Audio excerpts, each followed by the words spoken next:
Haiti is the poorest country of the hemisphere, and so we have a lot of poverty. We have over 200,000 malnourished children in Haiti.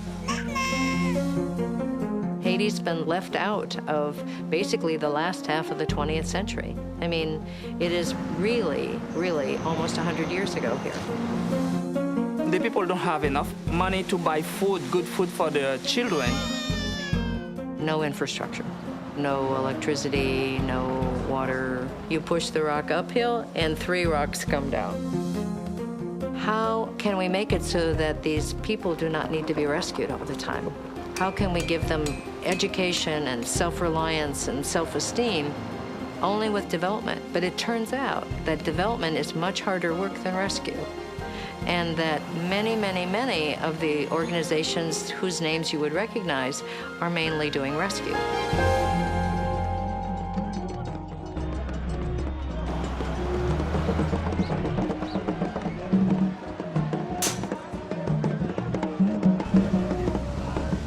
I want to eradicate malnutrition in Haiti. If a child is malnourished, his immune system is affected, and this child will never be smart. And we need smart people in Haiti.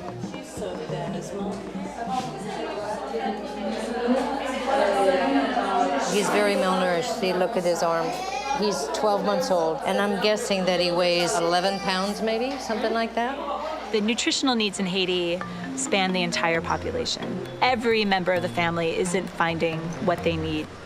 When they are looking to prepare food, they have to find water, they have to find charcoal, they have to find a whole variety of resources just to be able to prepare food. And so we really wanted something that was just ready to eat.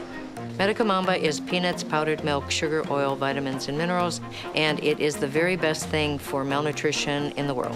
One lady came back and she said to us, you know, you really should call this Mamba Mirac, the miracle of Mamba, rather than Medicamamba, because it's really a miracle what it can do for children in saving their lives, bringing them back from half dead. We are medical, but that is the absolute simplest thing that we do. We are really industrial. We think that the emphasis should also be on national production, which employs the local people, uses the local ingredients, educates the local people. As many people as we can get to help us with this will make us more sustainable, because we are entrepreneurs. We are social entrepreneurs. If the business doesn't work, then we're not going to do anything about malnutrition here. So rather than these development kinds of things where if they fail, they get more money, if we fail, then, you know, the business goes elsewhere. They'll resolve, you know, the immediate concerns of malnutrition through buying our ETF from France or the Dominican Republic, but it's not going to do anything long-term to change the situation here in Haiti. You can see the difference when you go and talk with these groups. When you say, I'm here as a business person and I can't lose money. I'm here because you're my partner, you're my colleague. I buy your product from you. And some people get up and walk out because they want their handouts. But the people that stay are the ones that are gonna, hopefully, you know, take the message that you have and partner with you. Oh, good Lord. Ay, ay, ay. Shit. Shit, that's not good. Okay, so notado with you. Yeah, there was a big truck coming and this guy stopped and I swerved and there was another truck coming, so I had to get out of the way. It was my fault, I hit him. He was stopped. It's not too bad. But he says I have to go to the Dominican Republic to get this fixed. Wow. No, I don't think so. So I don't think so. Well, at least it's all on film.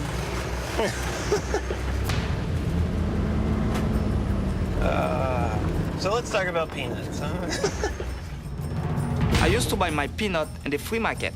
All the peanuts we buy in the free market, they are really bad. And the price of these bad peanuts are really expensive. They are really high. Farmers all grow it because it doesn't require fertilizer in most cases, and it doesn't require much. It's actually fairly suited for the soils here. And we have about 65 farmers working with us. So we teach them, they plant peanuts, and we buy their peanuts. We didn't start out in the peanut business. We were just gonna, we just take some peanuts, and we put them with milk and sugar and oil. Getting the vitamins seemed like the biggest hurdle, right? Until we found out the peanuts were poison. I went and bought peanuts last week without testing in the field. It was about $800 worth of peanuts, and they're all bad. They all have extremely high level of aflatoxin, so I think we'll actually just have to burn them. It's really empty right this minute. I would prefer it if it was very full, but there's more or less no peanuts to be bought. If we found out the test is positive on aflatoxin, is more than 20 parts per billion, that means we cannot buy the peanuts. Little line there.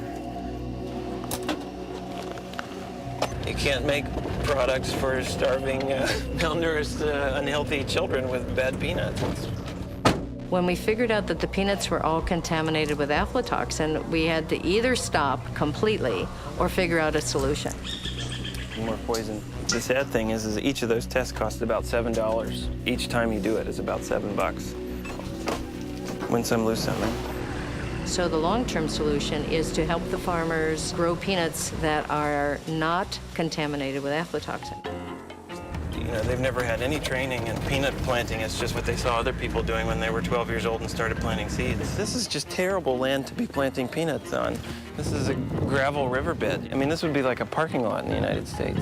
So around here, there's really no other options that are more profitable than peanuts. Even devenir un business pour nous qui planter pistache là par moyen nous fait petit plus rapide. Yeah, so it's become a way for us to really do business and make money pretty quickly. Yeah. It's really, really, really difficult. About 70% of the population is undereducated. She's had them since December. She's buying them to resell them as seed peanut. They're not very good peanuts, but given our state of peanuts, I'm kind of feeling like we need peanuts, so. 4 bags times 20 marmits times $15 equals 1,200 Haitian dollars times 5 equals 6,000 goods. So it's a nice round number, actually. So she can't sign her name, so she asked Sony, who's been our connection person here, to sign her name for us. He's sitting at the factory waiting for me to be back to talk to him about it. And he wants his car to be repaired. And the DR, that will cost too much money, and I don't think we have that money. But his car can be repaired in Haiti. So I'll try to talk to him to convince him and we can repair his car in Haiti. He's using our medicament bar. I've been explaining about our medicament bar. And no more DR. It will be fixed here with our local person.